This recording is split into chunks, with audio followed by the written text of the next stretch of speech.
Let's have a look at the Toyota Dakar program today. Toyota is competing in the Dakar Rally with its Hilux pickup truck for more than a decade.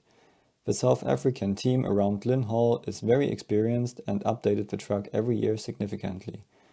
Also, the development shows quite impressively how you turn a standard pickup truck into a Dakar winner. At the very beginning, the Toyota Hilux was a standard V8 pickup truck with race wheels and updated suspension. Problem of this concept is that pickup trucks are naturally very light on the rear axle because they are designed for carrying heavy loads. So if you strip one down for motorsport, the heavy engine stays in front and the rear gets lighter and lighter.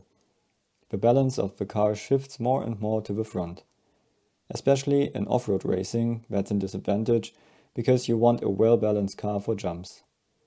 All-wheel drive cars were allowed to have 3 spare wheels at the time, and so Toyota positioned them at the very back to improve weight distribution. The Hilux established itself as a solid Dakar contender, but could never win the rally.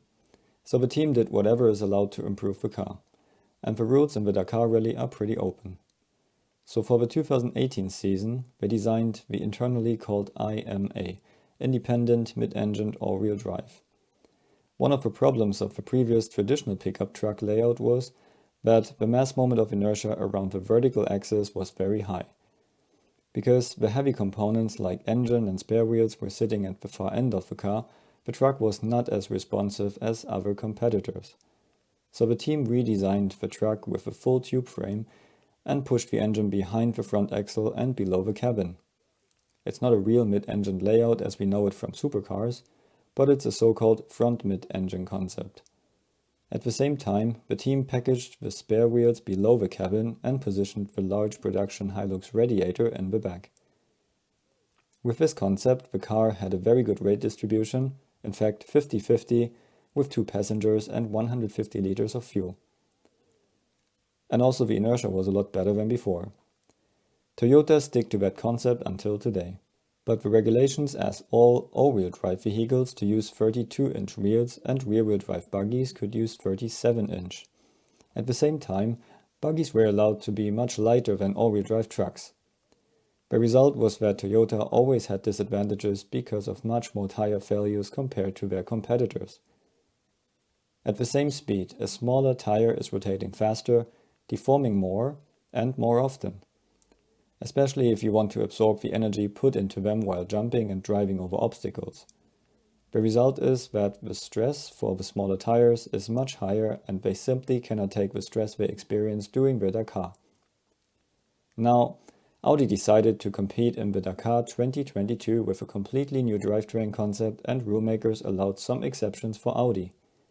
Audi saw Toyota's tire problems of the past and asked the FIA to allow them to use 37-inch buggy tires for their all-wheel drive vehicle. The FIA agreed, and now other competitors, like Toyota, wanted the advantage too. The result now is the creation of the new class T1+, which allows all-wheel drive vehicles to be wider, have more suspension travel, and use the 37-inch buggy tires. So for the 2022 Dakar, Toyota adapted their Hilux to these changes that should help them to solve their painful tire problems of the past. Additionally, they changed their engine from a 5-liter naturally aspirated V8 to a 3.5-liter V6 biturbo from the new Land Cruiser and call the car internally now IMT, Independent Mid-Engined Turbo. The new engine is a lot smaller and lighter, which allows Toyota to play with the weight distribution even more. Because the car is now 200 mm wider and 40 mm higher due to the bigger wheels, frontal area increases significantly, and they now need 4.6 kW more power to drive the same speed. But using a turbo engine also means you need more cooling. If we look at the 2022 Dakar truck, we can see how Toyota had to split the front air intake for intercooler and the additional water radiator. Previously, they had the whole front intake for the second water radiator. Also, we can see the much bigger wheels and longer suspension arms. These then require larger wheel arches with massive outlets to reduce drag, and we can even see some dive plane extensions to reduce lift. Also, the doors became a lot more curved now because the spare wheels underneath the cabin became a lot bigger. Toyota uses the double cabin body of the Hilux, which allows them to package the cooling in the back. We can clearly see the main air intake for the rear radiator at the top. It's catching a lot of clean air up there, but the flow is separating at the edge, as we can see in this picture. This creates a larger wake behind the car and drag. But on the other hand, if this airflow would stay attached, it would create a lot of lift, which wouldn't be good either. Best solution here to improve aero efficiency in the future would be a cover similar to what Nissan did in the past. We can also see how the front air outlets work in this picture. It's the 2019 car, but the concept is still the same. Another detail which shows how far Toyota is pushing the development for every detail is the inboard curved side window. That way they can keep the production car shape, but reduce the wake behind the car. On some pictures we can also see the cockpit cooling ducts at the side. Because of the wall behind the passengers, the air outlet for the cockpit is done with a reverse scoop at the door, which you can open and close. All in all, Toyota did a big step with their new 2022 truck to overcome their tire issues of the past.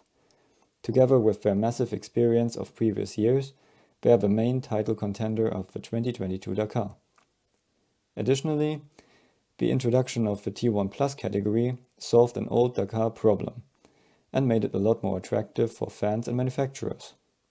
How do you like the new T1 Plus rally cars? Let me know in the comments below.